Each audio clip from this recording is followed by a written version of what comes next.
बा दिनै माथो बिराद हेन्डसाम जाना फैथारदों सिख्लाफोर नायनो फैयाखैथ' एसे अननाय दङ आंसो मिथिगौ बिखाबो खावना दिन्थिनो नामा नों मानसिफोरा मानो बुजिया जों बायदि मानसिनि थाखाय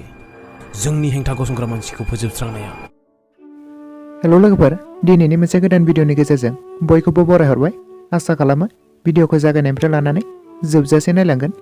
स' लोगोफोर गणेश बर' बिथांजों डाइरेक्ट खालामजानाय आबुं मोनसे बर' सावथुननि सायावनो आपडेट लानानै फैदों स' लोगोफोर बे सावथुननि टाइटेलनि मुङानो जादों थुलुंगा आरो बे सावथुनाव गोबां फाव खालामगिरिफोरखौ फाव खालामनायखौ नुनो मोनगोन जेरै सिमां सैनारि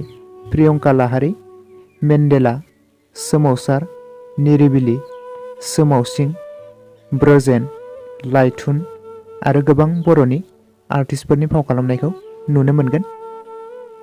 सल'फोर बे सावथुननि प्रडिउसखौ खालामदों पनन बर' आरो प्रणब बसुमतारी स्ट'रियाव दं तिजु बर' आरो डिअपिखौ खालामदों प्रबिन बसुमतारी एडिटरखौ खालामदों जेवखुंगुर बसुमतारी सल'फोर बे सावथुनखौ थांनाय 2022 मायथाइनि सेप्तेम्बर दानावनो गोबां जायगायावनो श' खालामदोंमोन सल'फोर बे सावथुनखौ दासिमबो इउटुबनि गेजेरजों रिलिज खालामनानै होआखै सल'फोर जेब्ला बे सावथुनखौ रिलिज खालामो अब्ला आं बेनि सायाव गोदानै मोनसे आपडेट लानानै फैबावगोन सल'फोर दिनैनि भिडिअ बेखिनियावनो भिडिअखौ नायनानै एसेब्लाबो मोजां मोनदोंब्ला अन्नानै लाइक शेयार आरो साबस्क्राइब खालामना होबानो जाबाय आरो खाथियाव थानाय नटिफिकेसनखौ अलाव प्रेस खालामना लाबानो जाबाय